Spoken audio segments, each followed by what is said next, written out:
Judging from the last video I posted of this project, can we save this antique Boice-Crane oscillating spindle sander? Let's find out. I had one viewer compare me to UXW Bill, and that was it. One comment and only 370 views, which means that my viewing audience doesn't give a shit about this machine. But that's okay, because I do. And videos are somewhat for me and somewhat for you. Now that we've had this chat, we're going to do some more work on this machine. Now let's take a look at the motor. I pulled the motor out, and it has a bit of bearing noise, but it's okay. It spins freely. I mean, really freely. So I looked at what it would take to crack this baby open and do something with the bearings, maybe pack them with grease or oil or whatever the hell they need, and you know what? I gave up because it's almost impossible. At least we're not without a full shop's worth of machines. These caps have to be pounded off somehow, and I really don't want to rock the boat on this thing. It's just a miracle that it still exists and still runs as it is. And then look at it this way. I'm not really going to use this machine on a daily basis. This machine was used in a shop that produces shoe patterns, like for the manufacturing of shoes. So it was used by a salaried employee or an hourly employee, and you know, it was used to make money. And I'm sure it made them a lot of money. And when we started off, that motor was frozen solid, and this spindle was, well, frozen solid. Pretty much. But now, it seems to be moving quite freely. So that means it's promising. I think we can do this, the bare minimum, to make this a running machine again. The only part I need to order is the table trunnion adjuster, which is basically a shaft with a worm gear on it and a crank. And I just happened to find one on the Bay of E. So, what are we going to do today? Well, first we got to pop this cover off, and we're going to suck the ever-loving oil out of it.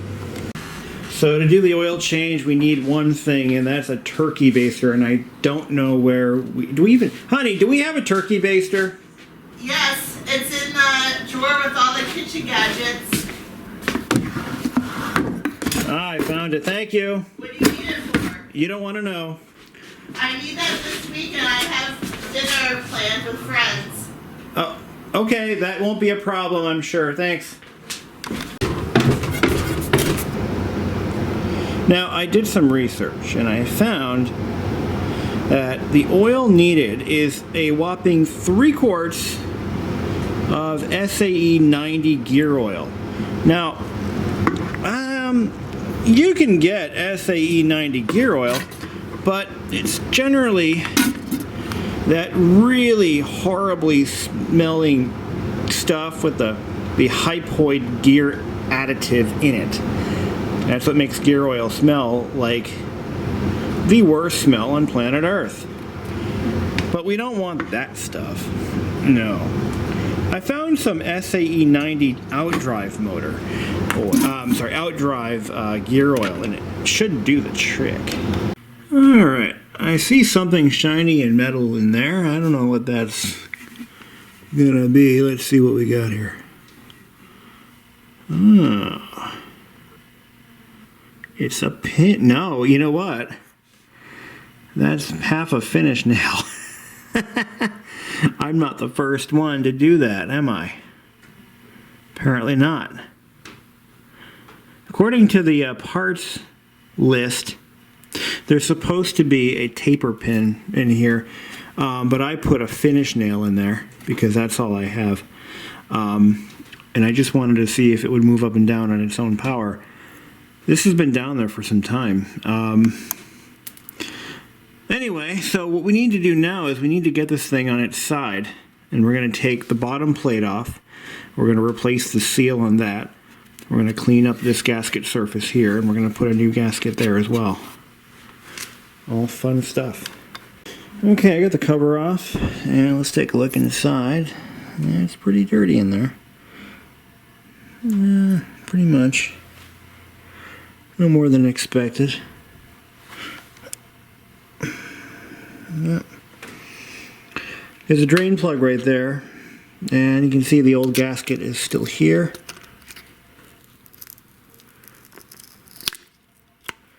Let's see if we can get it off in one piece. We can use that as a template for the new one. Now they used, is that cork? Yeah, I think that is cork. Yeah, I think so. It could be paper though. Now it almost looks like cork to me. You can see that there's a little bit of sludge on the bottom of this cover. We're going to make ourselves some new gaskets. It's easy to do. Anyone can do it. Okay, the next thing we need to do is we need to use some of this Forma gasket to basically form a gasket. So that way we can seal up the areas. We're going to seal this gasket nicely.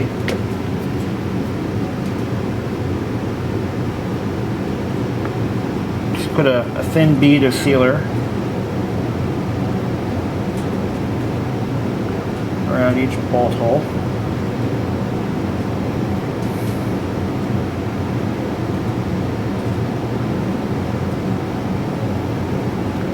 This is just a little insurance.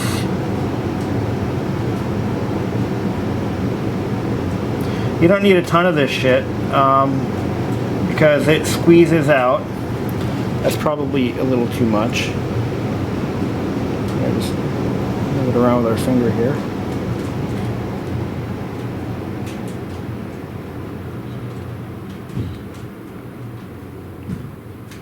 Spread it around.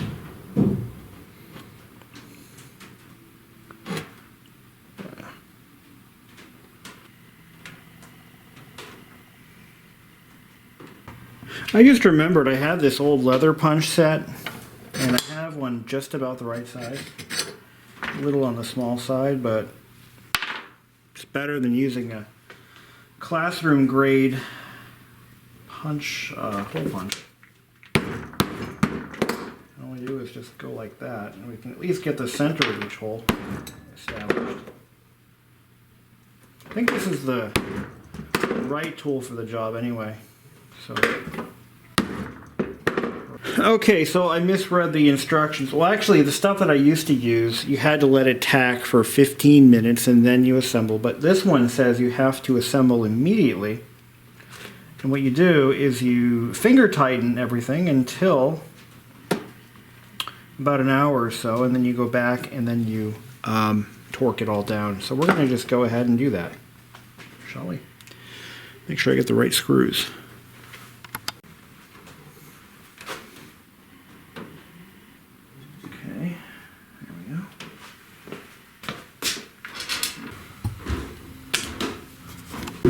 Alright, I got the plate mounted. I tightened and torqued as best I could. I'm a little concerned that it might not produce a good seal, but we're going to find out.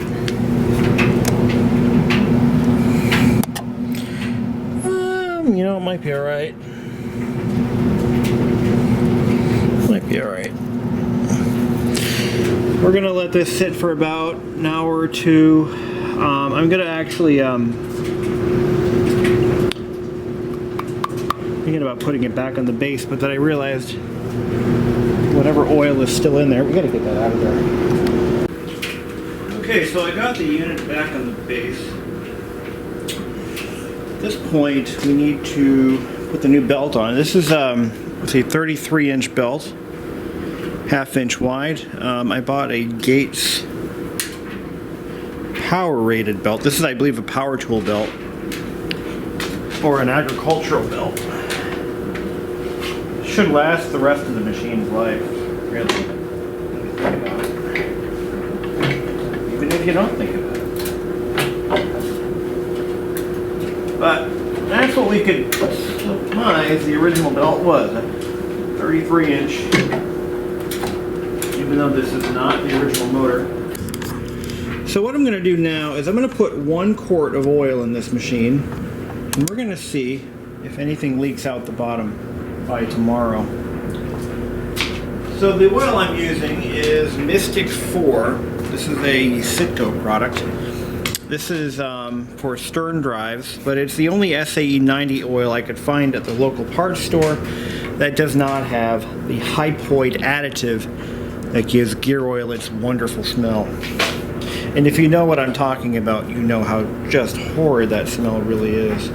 So I'm going to take the oil fill cover off.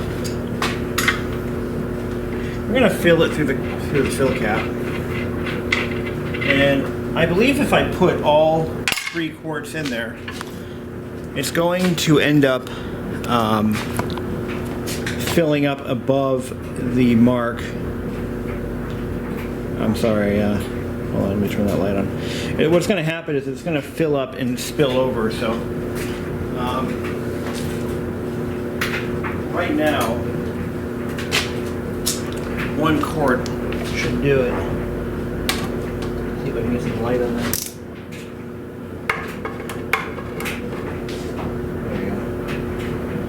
And you can see some of the oil has spilled. So I'm going to put my filler plug thing on there, or filler nozzle. Here we go. Let's see what happens. There goes the blue oil. See, they dye this stuff blue so that when you spill it in the water, it blends in with the water.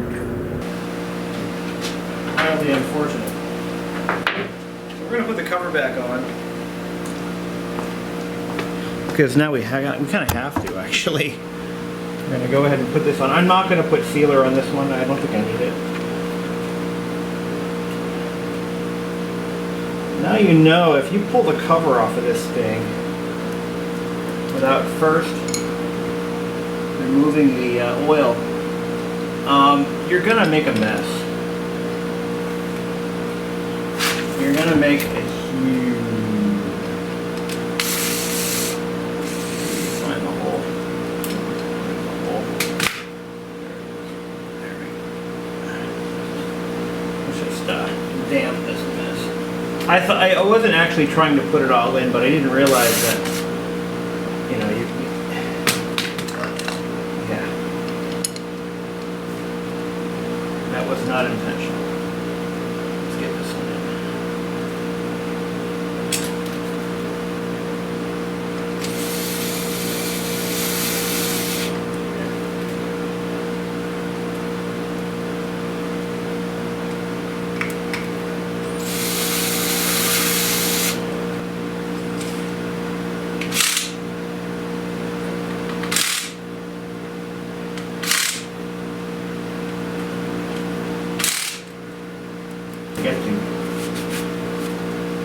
So if I come back down here tomorrow morning when I wake up and it's covered in oil, the whole floor, I'm going to have to be pissed.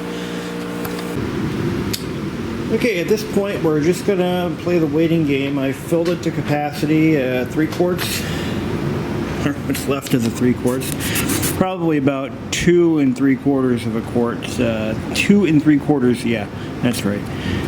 There's a little bit of oil that leaked in the base area, but that's just for me filling it like a dumbass. I'm going to clean up this grease cup on the wire wheel, I think. I think that it would look very nice. And I would love to find more spindles. If any of you guys watching this has extra spindles of different sizes, I would love to talk to you. They're hard to find for these machines, unfortunately. Damn near impossible, in fact. You know, I could probably get a local machine shop to make some. I just realized that. If I could find somebody with a lathe, they could probably make me up some replacements. I'm going to take these, what the hell are these called? There's a name for this mechanism, but I'm going to take these off. We're going to clean those up on the wire wheel. I'm going to clean that up. I'm going to probably clean the oil plug, clean a few parts up, make it look shiny. And then find a place for it in this ever-shrinking basement. Alright, I trimmed the rest of that gasket material. And now I'm going to retorque the cover again by hand. So I thought about making a belt guard for this and determining what that would take. And I've got an idea. I'm going to take a piece of flat steel bar. You can buy it at the hardware store. And I'm going to form my own. It's going to be arched upward a little bit, all the way. It's going to go like this. Joints are optional. And I'm going to get some metal screen or metal mesh. And I'm going to weld the mesh in position. My dad has a tack welder I can use, or a MIG welder, but it should be fine.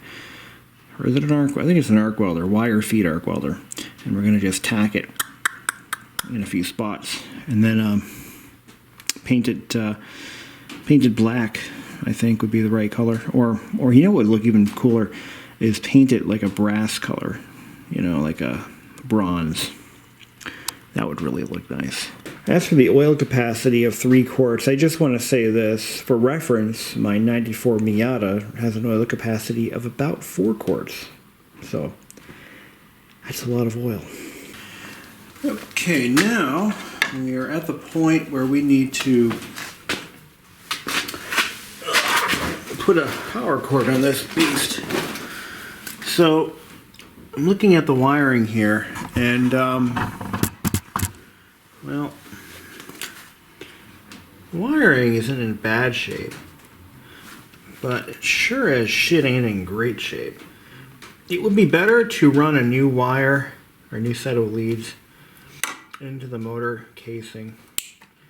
You can see it's the insulation is kind of cracking inside there, which ain't great. But like I said earlier, I couldn't get the motor apart, and I tried a few things, and I didn't want to rock the boat too much. So here's what I'm going to do. We're gonna cut this insulation back a little bit, best we can, and we're going to sleeve it. We're just going to sleeve it with this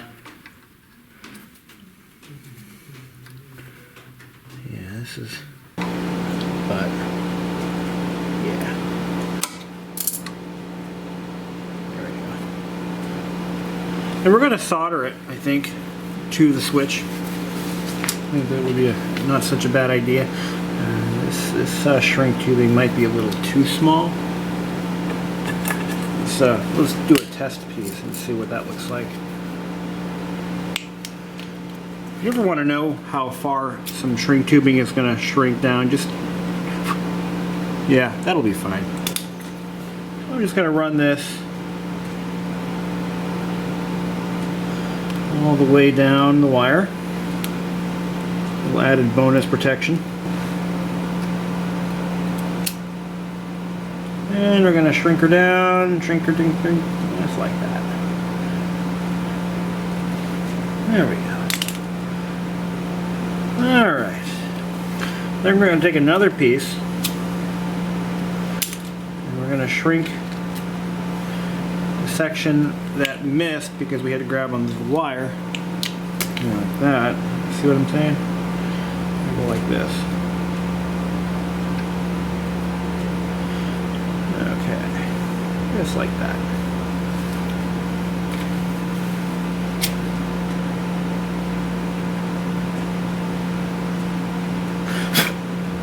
Make sure to blow out any fires before they burn down your house.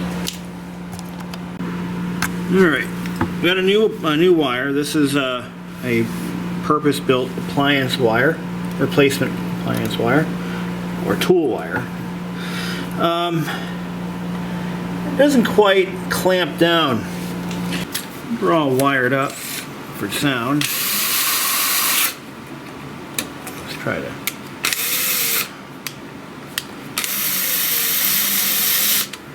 hide some of our shame here.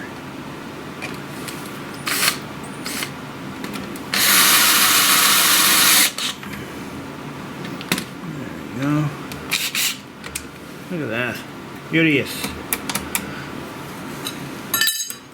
Now, we're just going to clamp our wire in place. Okay, new 10-foot cord. Is it long enough? No, not really. We're going to plug it into this extension cord. Probably not the best idea, but hey, that's what we got. All right, we're going to fire this baby up. See what she does. Clear.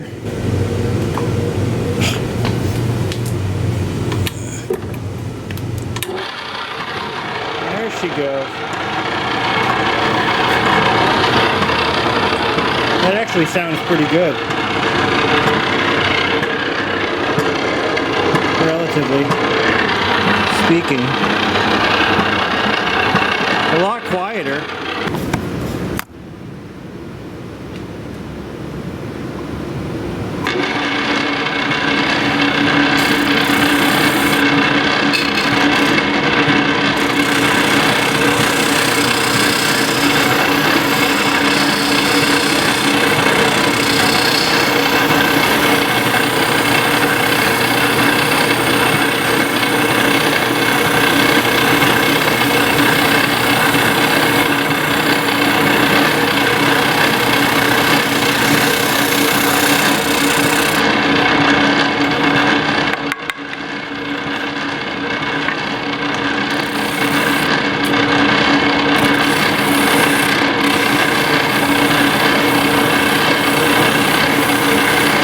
And in less happy news, this Delta bandsaw is, this isn't happening. I've looked this thing over, and it's a nice piece of equipment, very high quality compared to the stuff made today, but it needs everything. It needs a blade. I'm sure this blade is dull. Maybe, I don't know, maybe it's good. But it definitely needs tires, it needs bearings, it needs the guide bearings down here, it needs a motor. You know, and I'm just like,